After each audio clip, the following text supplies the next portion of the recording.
Sud Radio André Berkoff.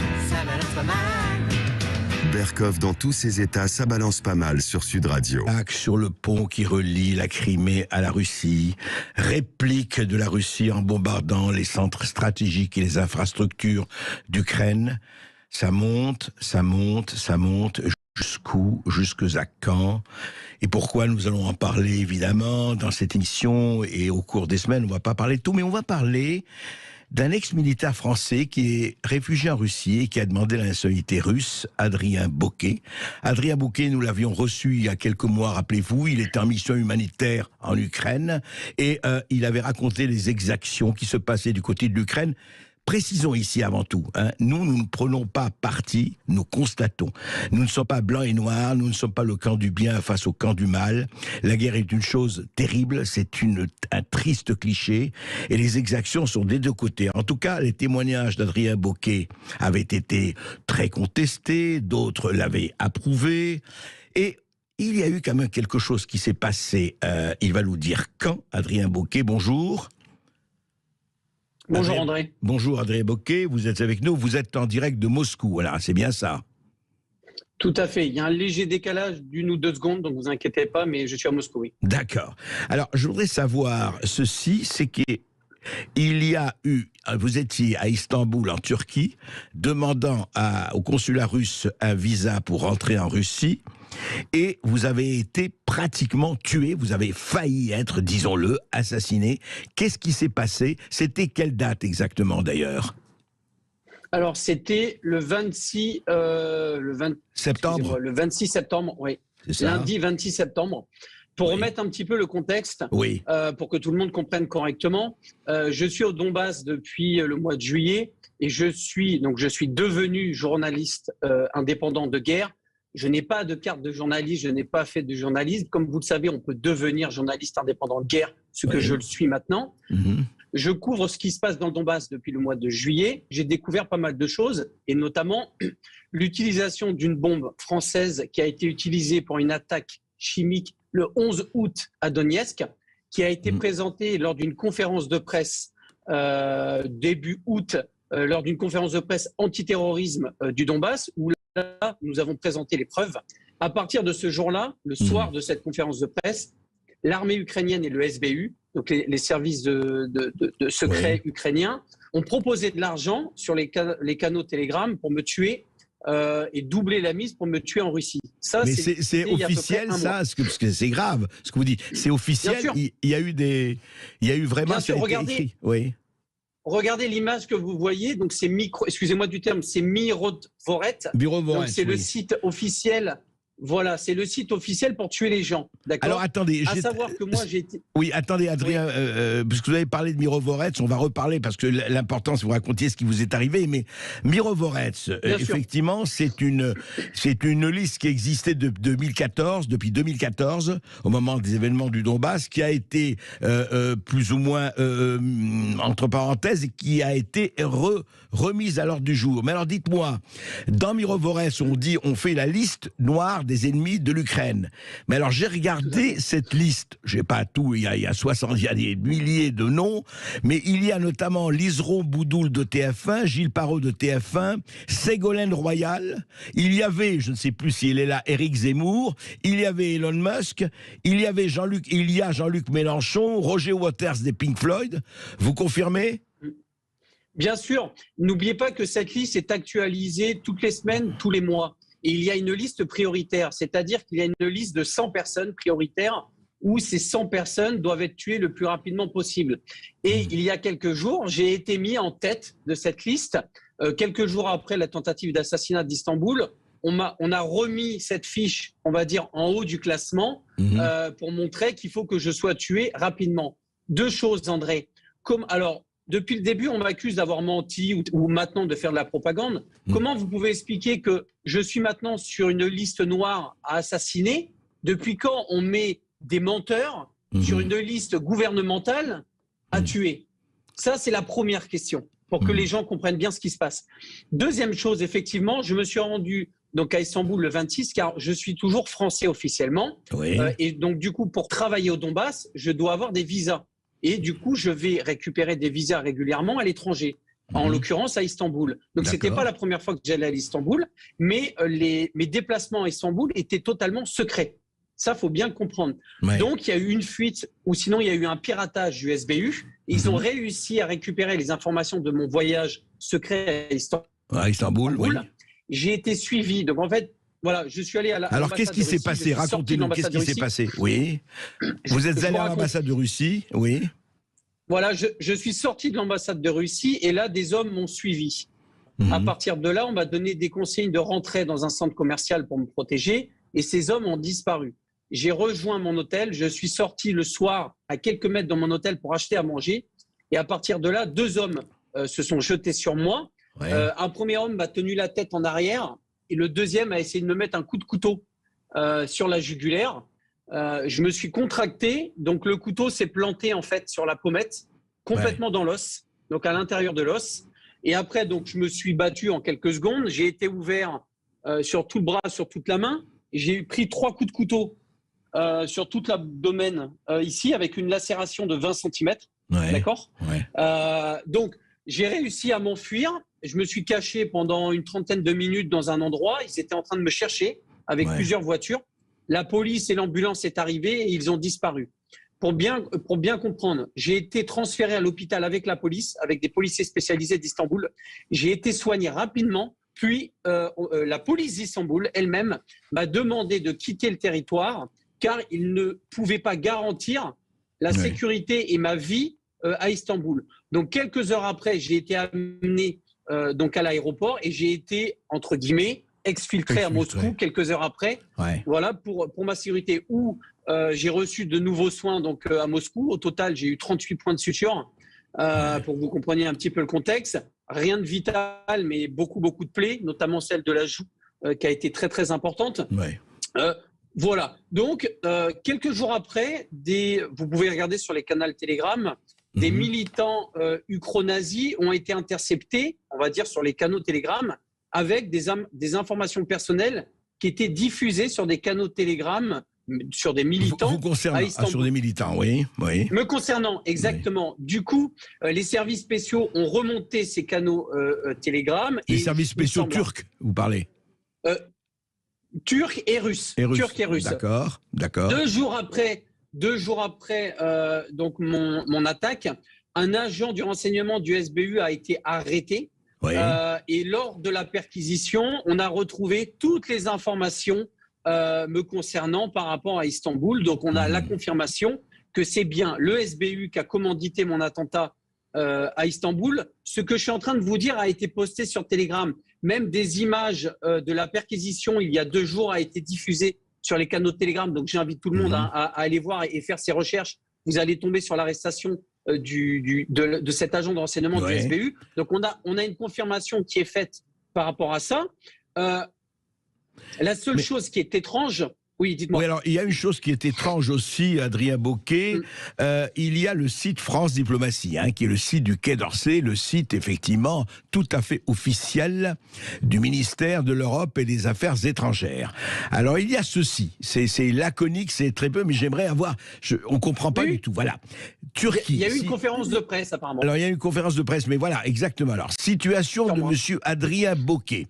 Question-réponse, extrait du point de presse du 3 octobre 2022, donc quelques jours après la tentative d'assassinat ou de meurtre dont vous avez été victime. Question. Exactement. Alors voilà, écoutez-moi, je ne sais pas qui était là, mais enfin, et question. L'ex-militaire français Adrien Bocquet, qui avant s'était rendu dans le Donbass, a été attaqué au couteau par 2 hommes en pleine rue à Istanbul. L'enquête a-t-elle déjà commencé? La France négocie-t-elle sur ce sujet avec la Turquie? Réponse, nous n'avons pas d'informations sur ce sujet à ce stade. C'est quand même assez étonnant, ça. Ah non, mais c'est quand même étrange parce que quand vous regardez, donc c'est sur un site officiel du gouvernement. Tout à fait. Il y a quand même il y a quand même marqué conférence de presse le 3 octobre sur moi. Donc ça veut dire que le ministère des Affaires étrangères s'est posé la question, ou du moins. Je ne sais pas si c'est sur vous. Il y avait une. Attendez, Adrien, juste. Je ne sais pas si c'était sur vous. Il y avait une question sur vous. Attention. C'est une question posée par un journaliste. Bien sûr, André. Mais regardez le titre. Il y a marqué conférence de presse Adrien Bocquet 3 octobre. C'est le titre. Ce titre-là, le titre qui est marqué là, c'est le titre qui a été marqué par le ministère, pas par la personne qui a posé la question. D'accord. C'est là où je vous fais tilt. C'est-à-dire que le titre qui est en gros sur le site, c'est le gouvernement qui a mis ce titre. C'est pas la personne qui pose la question. Qu'est-ce que vous en concluez? Alors là, position de la France, vous avez eu des échos? La France ou pas? Voilà, on va en venir. D'ailleurs, je vais passer un petit clin d'œil, excusez-moi du terme, mais vous allez comprendre, aux journalistes, ce qu'on appelle les putaclics. Hein. Je vais en nommer quelques-uns. Julien Pain de France Info, Alexandre Horn de Libération et Élie Gucker de Médakar. Non, mais c'est trois. Non, c'est sûr. Ces trois petits bobos parisiens qui ne cessent de faire des articles Adrien, sur moi. Ils auront droit de réponse s'ils ont envie de répondre. Mais allez-y. Ah non, mais attendez, ils m'ont pas donné le droit de réponse pendant 3 mois. C'est-à-dire qu'ils m'ont défoncé sur les réseaux sociaux. Je n'ai jamais pu répondre à ce qu'ils avaient marqué, etc. C'est pour ça que je tiens quand même à préciser que ce sont 3 journalistes, des bobos parisiens, qui sont derrière leur bureau, qui ne sont pas capables de prendre un billet, de venir à Moscou dans le Donbass, sachant que n'importe quel journaliste peut venir dans le Donbass. Ça, c'est le premier point. Ce sont simplement 3 journalistes, excusez-moi du terme, des putaclics, qui ne cherchent que des clics à inventer quoi que ce soit. Et je vais terminer juste sur ça. La fameuse enquête de Libération qui est totalement fausse. Je reconfirme devant vous que j'ai bien été fusilier commando, auxiliaire sanitaire et magasinier aéronautique armement. J'ai bien effectué ces 3 postes dans l'armée française. Je ne suis jamais parti de l'armée française de moi-même. J'ai été blessé et on m'a fait partir avec une pension militaire. Excusez-moi, parce que je veux juste souligner certaines choses. Et dernière chose, le fameux Alexandre Horn, là, qui fabrique des enquêtes. Il a sorti une enquête sur moi. Dans cette enquête, il n'y a aucune preuve de son enquête. Un exemple, la soi-disant réponse du ministère de la Défense.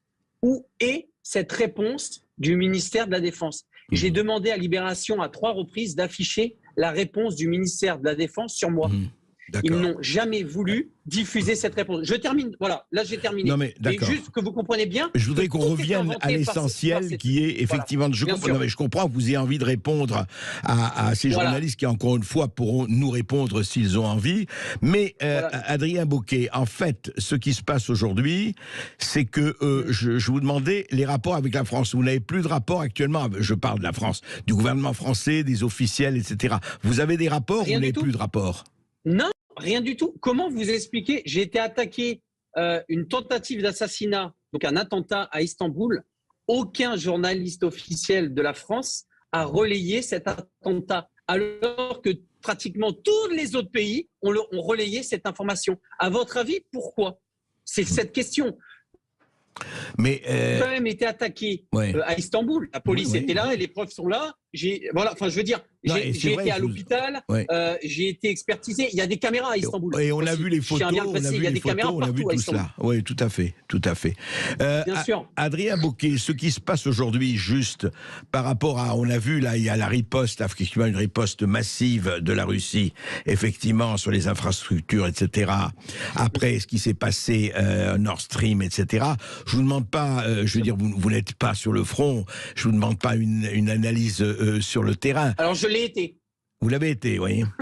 Oui, c'est vrai. En fait, pour bien vous faire comprendre, André, là, je suis à Moscou pour soigner mes plaies, mais j'étais dans le Donbass, notamment à Donetsk, donc sur la ligne de front, depuis plus de 2 mois et demi. Donc, je peux vraiment vous parler, et vous pouvez regarder ma chaîne Telegram, Adrien Bocquet, je poste régulièrement les bombardements, les résultats des bombardements au jour le jour, pour bien montrer aux gens ce qui se passe. Il faut bien comprendre que tout ce qui se passe à Donetsk, les journalistes français ne le relaient pas volontairement. Il n'y a aucun journaliste officiel de la France dans le Donbass. Pourquoi? J'en ai aucune idée, car il n'y a aucune restriction. C'est-à-dire que n'importe quel journaliste peut venir dans le Donbass. Et je ne sais pas pourquoi personne ne vient dans le Donbass. Et moi, ce qui m'inquiète énormément, c'est que vous voyez le côté de l'Ukraine. Attention, et André, vous le savez très bien, je ne conteste pas ce qui se passe en Ukraine. Je ne dis pas que les Russes il y a quand même une blancs invasion, comme neige. Bien sûr, mais c'est ça. On dit que je suis pro-Kremlin, mais depuis le début, je n'ai jamais nié ce qui se passe en Ukraine. Je dis juste ce qui se passe dans le Donbass, on le cache et on ne veut pas le montrer. Comment vous expliquer qu'une bombe sur 3 tous les jours est une bombe française qui atterrit? Je vous donne un exemple dans Donetsk. Pour bien faire comprendre aux gens, Donetsk, c'est une ville où il n'y a pas de guerre, où il n'y a pas de militaires. Donetsk est un centre-ville où il n'y a pas de militaires, il n'y a pas de tanks, il n'y a pas de missiles, il n'y a rien du tout. Tous les jours, il y a des obus français tirés par les Ukrainiens. Enfin, il n'y a pas que des obus français, Adrien. Il y a des obus de l'OTAN. Je l'ai précisé, 1 sur 3. 1 sur 3. Un obus sur 3 est un obus français. Les autres sont italiens, américains, voilà, de toutes sortes. Oui, oui, bien sûr. Je précise bien, une bombe sur 3 est une bombe française, qui est quand même un chiffre énorme, André. Vous me le permettez. C'est quand même un chiffre qui est énorme. Une bombe sur 3 qui atterrit dans le Donbass, c'est une bombe française. Ça fait pratiquement 30% de bombes. Alors, de fabrication française. Adrien, restez avec nous, Adrien Bocquet. On va continuer après les informations. On va continuer un moment avec vous. Restez avec nous. Et on a Adrien Bocquet en direct de Moscou, qui a failli, encore une fois, je le rappelle, être tué. Il est citoyen français. On en reparle tout de suite après les infos. Ici Sud Radio. Les Français parlent au français. Les carottes sont cuites. Les carottes sont cuites. Sud Radio Berkov dans tous ses états. Et nous sommes toujours avec Adrien Bocquet, ex-militaire français, qui a été longtemps au Donbass, qui a été dans les missions humanitaires et qui est aujourd'hui à Moscou. Vous dites, vous êtes journaliste indépendant. J'espère que vous êtes vraiment indépendant, Adrien Bocquet. Je voulais savoir, on a parlé de ce qui se passe effectivement aujourd'hui, et c'est vrai que c'est important. Alors, vous êtes à Moscou. On a effectivement, depuis hier soir, il y a une riposte très massive des Russes après ce qui s'est passé avec les Nord Stream, les gazoducs et le pont effectivement reliant la Crimée à la Russie, les ponts plutôt il faut dire. Comment est l'atmosphère actuellement à Moscou, les gens que vous voyez, etc. Comment ça réagit, si ça réagit, dites-moi. Alors, à Moscou, tout se passe très bien. Pour vous faire un cliché, là, il fait très beau aujourd'hui. Les gens sont en trottinette en train de manger des glaces. D'accord. Voilà, pour vous faire un petit peu. L'essence ici vient de diminuer de 10 centimes. Donc, un litre d'essence ici. Oui, c'est combien un litre d'essence ? Combien ? 70 centimes. 70 centimes le litre d'essence à Moscou, d'accord. Voilà, les magasins sont remplis à ras-bord. La nourriture. D'ailleurs, je suis très étonné parce qu'on trouve toujours des produits français, du Coca-Cola, des produits américains. C'est-à-dire que si je veux acheter un Red Bull avec un yaourt Danone français, vous le trouvez. Vous allez dans une très grande... vous trouvez sans aucun problème. Ne me dites pas que vous trouvez de la moutarde de Dijon, par exemple, quand même. Dans des épiceries spécialisées, si, bien sûr que si. Dans des épiceries spécialisées, il y a tout ça. Mais ce qui est quand même très marrant, c'est qu'il y a une énorme désinformation justement en France. Moi, ça me fait beaucoup rire quand je vois sur vos médias. Tout le monde pense qu'à Moscou, on va chercher les hommes dans les rues pour les amener à la guerre, etc. Ça n'a rien à voir. C'est-à-dire que les hommes qui ont été rappelés, déjà, ce sont les réservistes ou les personnes qui ont eu des spécialités. C'est-à-dire que tous les autres ne sont pas rappelés. Et je tiens bien à vous préciser que là, on parle de 300 000 hommes. Oui. En plus de ces 300 000 hommes, vous avez 70 000 militaires tchétchènes que vous avez dû voir aux informations qui sont partis en Ukraine. Donc, on est sur un total de pratiquement 400 000 hommes qui sont en train d'être placés sur la frontière, on va dire sur la ligne de front. Enfin, la ligne de front, oui. Qui est énorme, hein, qui est énorme. 400 000 hommes avec tout ce qui va avec. C'est énorme. Il faut juste un temps pour les mettre en place. Donc encore, je pense, une bonne semaine. Et vous verrez que je pense d'ici une bonne semaine, la guerre va prendre une tournure qui sera complètement différente. Même quand j'étais au Donbass pendant les élections, il y avait déjà des hommes par milliers qui arrivaient dans le Donbass pour Adrien renforcer Bocquet, les lignes de front. Et ce qu'il faut espérer, c'est qu'il n'y ait pas vraiment, enfin on dit toujours ça, la guerre c'est la guerre, on sait, mais qu'il n'y ait pas trop de morts, et de part et d'autre, enfin, parce que à la fin, qui souffre ce peuple ukrainien, on l'utilise, on le manipule, et on a l'impression qu'on va faire la guerre jusqu'au dernier Ukrainien, c'est terrifiant, quoi. Bien sûr. André, je suis d'accord avec vous. Moi, je suis pour l'arrêt de cette guerre. Mais vous l'avez compris, déjà, pour arrêter cette guerre, il faut arrêter de donner des armes européennes à l'Ukraine. C'est ce qu'avait demandé. Ce qui permettra, aux côtés de la Russie, également d'arrêter. Vladimir Poutine a demandé l'arrêt total on va dire, de fourniture des armes à l'Ukraine. Et sur ces conditions-là, il diminuerait, voire il arrêterait justement ce genre de bombardement. Le problème, c'est que vous avez entendu malheureusement Zelensky qui a appelé à tuer les Russes un par un. Ouais, Donc ouais. comment voulez-vous que les deux parties puissent parler? Moi, je suis pour. Hein. Ah oui, après c'est le jeu, vous me direz. C'est le jeu, mais à côté de ça, il y a des gens qui C'est les meurent. bras de fer, Il y a ça. des qui meurent. Mais dites-moi, Adrien Bocquet, est-ce que vous comptez, alors vous, pour juste dernière question, est-ce que vous comptez un jour rentrer en France? Parce que vous êtes français, vous êtes un ex-militaire, vous comptez rentrer en France ou vous comptez rester en Russie? C'est une bonne question. Il ne faut pas oublier que j'ai ma famille en France. Moi, je compte. Je vais vous dire franchement, André, je ne peux pas vous répondre à l'heure actuelle. À l'heure actuelle, je soigne mes plaies et je repars dans le Donbass. C'est-à-dire que je repars dans le Donbass parce que je ne fais pas que du journalisme indépendant. Je suis aussi humanitaire pour les enfants. Vous avez dû le voir sur mon canal Telegram. Ouais. On s'occupe aussi de soigner, de sauver des enfants blessés, ukrainiens ou du Donbass. Attention. Hein. Bien sûr. Moi, je m'occupe de tout le monde. Aller du côté ukrainien aussi, je suis l'un des seuls à avoir été du côté de l'Ukraine avec Azov et maintenant du côté du Donbass, du côté russe. Et ça, il ne faudrait pas l'oublier. C'est-à-dire que je suis l'un des seuls indépendants à être allé des deux côtés. D'accord? Et j'ai montré ce qui s'est passé du côté d'Ukraine, je montre maintenant ce qui se passe du Donbass. La seule chose que je demande effectivement, c'est comme vous, c'est que cette guerre s'arrête, qui arrête d'avoir des morts des deux côtés. Ça, je suis entièrement d'accord avec vous. Il faut que ces donations d'armement s'arrêtent immédiatement parce que ce sont malheureusement les civils qui meurent de ces bombes. Bien sûr. Et le seul message que je me permettrais de vous passer, s'il vous plaît, toutes les personnes qui m'écoutent aujourd'hui, écoutez et essayez de le rechercher par vous-même sur les canaux Nestream à côté pour voir ce qui se passe. D'accord. Exactement. Merci. Faites très attention à la fake news et à la désinformation. Toujours, Merci, évidemment, et question à tout. Merci Adrien Bocquet. On se retrouve tout de suite.